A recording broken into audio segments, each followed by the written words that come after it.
Hi, this tutorial covers crown stamp removal and assembly in 6P23, 6P25, 6P27 and 6P29 Myota movements. Tool required: a fine pin.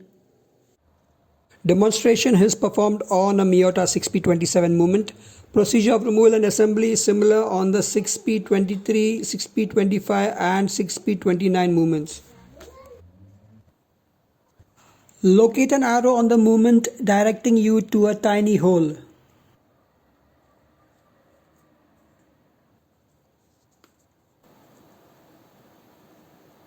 Gently push the pin down so as to release the crown stem from the movement like so.